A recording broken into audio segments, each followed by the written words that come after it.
China's President Xi Jinping gives a speech at the opening session of the Chinese Communist Party Congress on Wednesday.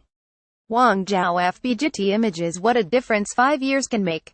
In the autumn of 2012, Xi Jinping, the Chinese Communist Party General Secretary, someone The Economist recently dubbed the world's most powerful man, was a little-known figure.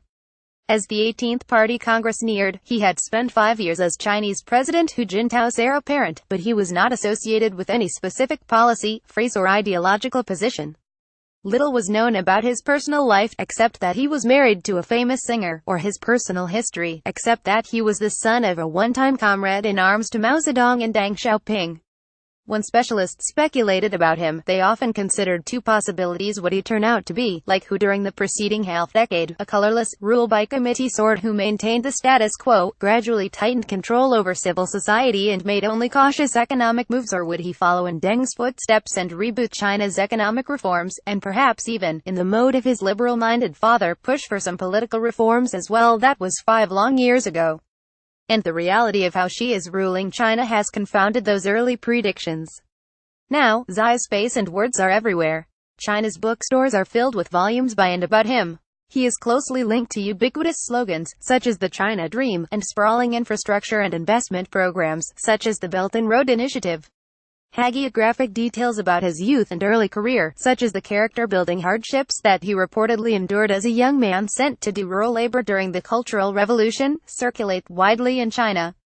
Internationally, he is known for high-profile visits to Seattle where he spoke to a group of billionaire CEOs, England where he rode in a golden carriage, and Davos where he struck a pose as a promoter of all things global. A man who once seemed shrouded in mystery has made his worldview clear. Xi has embraced a strongman style of personal rule rather than being content with first among equals leadership. China has remained prosperous and has gained in global clout, especially as the U.S. withdraws from global leadership under President Trump. But Xi's government has also clamped down on political life, erected new barriers to intellectual openness, and, strategically timed paeans to globalization notwithstanding, called for greater vigilance in protecting China from the influx of foreign influences. At the 18th Party Congress in 2012, Xi Jinping succeeded Hu Jintao left as China's top leader. He had spent 5 years as Hu's heir apparent, but at the time was not closely associated with any specific policy, phrase or ideological position. Lan Hongwang up rather than asking whether he will be another Hu or another Deng, many now ponder how much he is like Mao, or, looking beyond China, like Vladimir Putin. The 19th Party Congress, which is underway this week, will glorify Xi and his way of ruling China, and it is expected to further strengthen his ability to bend the system to his will. Some of this was to be expected. Chinese leaders, in contrast to American presidential candidates, announce their platforms only after coming to power. Much that has happened, though, has been unexpected. The Xi-focused order 5 years ago, a growing set of norms seemed to have taken root. Under the post-Tiananmen new normal, an heir apparent was put forward 5 years before the Congress at which he would take over. Senior Communist Party Standing Committee members were expected to step down prior to age 68.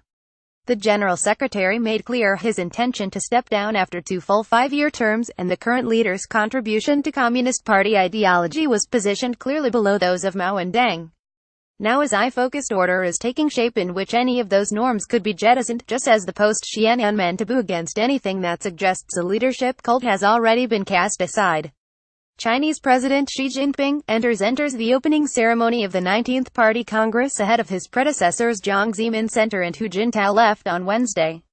Ing Hongguan up the frequency with which Xi's face appears and words are quoted on the front page of the People's Daily is unsurpassed since Mao in the heyday of his personality cult.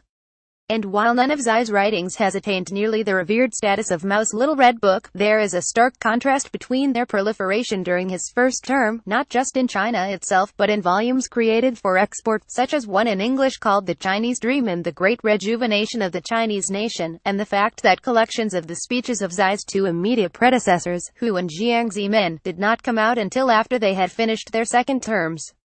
Similar issues, different approach. The great question of this party congress has become what the gathering will do and mean for Xi's maximization of power, because Xi's power is poised to reshape China's future.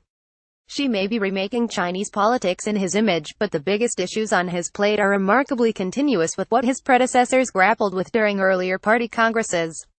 Yet the past 5 years have shown that Xi's approach is radically different. Here are 5 issues that will be crucial for Xi's second term and China's future. The future of market reforms. In 1992, the 14th Party Congress offered the promise of powerful market reforms that would propel China's growth. After years of debate about the role of the market, China was refashioned into a socialist market economy. That designation endures to this day, but the future of market reforms in Xi's second term is highly uncertain. Much will turn on whether he appoints and empowers market reformers to top jobs, such as the governor of the People's Bank of China and the Politburo Standing Committee. Yet his overriding interest in control and stability in the economy cuts against the sweeping, risk-taking approach of past economic reformers such as Premier Zhu Rongji, who pushed forward painful but necessary reforms to state-owned enterprises and oversaw China's accession to the World Trade Organization. The future of political reforms. In 1987, the 13th Party Congress rolled out an ambitious program of political reforms that the General Secretary at that time, Zhao Ziyang, made clear were aimed at making China's leadership more pluralistic, transparent, and accountable while avoiding multi-party democracy, as Deng Xiaoping mandated. Today we see a weakening of civil society after several years of political crackdown, and a strengthening authoritarianism. The cause of political reform within the party seems to have become subsumed by Xi's anti-corruption campaign, which has purged political opponents alongside corrupt officials. The future of China's private sector. In 1997, the 15th Party Congress finally recognized China's private enterprises as important to the economy, rather than an ancillary force below the state-owned enterprises. And it's true, although the largest companies in China are still government-owned, the economy has been driven by private sector growth. As just one example, China has fostered a third of the world's tech unicorns, private companies valued at or above $1 billion, according to a recent McKinsey report. But the future independence of the private sector is precarious. In recent months, China's rulers have clamped down on the tycoons who are feared as possible Russian-style oligarchs and sought to rein in overseas acquisitions, as well as the activities of China's major tech firms such as Alibaba and Tencent. In 1997, the 15th Party Congress celebrated Hong Kong's handover from Great Britain to China, to be governed under the one country, two systems policy. Protests broke out in 2012 and 2014, growing into the 2014 umbrella movement that rocketed Hong Kong's struggle to global attention. Yet the two systems model seemed to endure through this period. Now, by contrast, the most striking feature of the Hong Kong issue is how fragile that same structure has become. Joshua Wong, who emerged as a young leader in Hong Kong during the lead-up to 2012's 18th Party Congress, is now a political prisoner. Carrie Lam, who succeeded Xi Jinping as Hong Kong's chief executive earlier this year, chosen via a selection process that stacks the deck to ensure that the post is held by someone Beijing finds acceptable, has called for emphasizing patriotic themes in local schools. She has made it clear that he is determined to do all he can to minimize the degree of difference between how Hong Kong and other cities are governed. In 1977, at the 11th Party Congress, Hua Guofeng, Mao's designated successor, affirmed his commitment to follow Chairman Mao's teachings and carry the continued revolution under the dictatorship of the proletariat through to the end. But the powerful role of ideology in Chinese politics seemed to be watered down in the intervening years.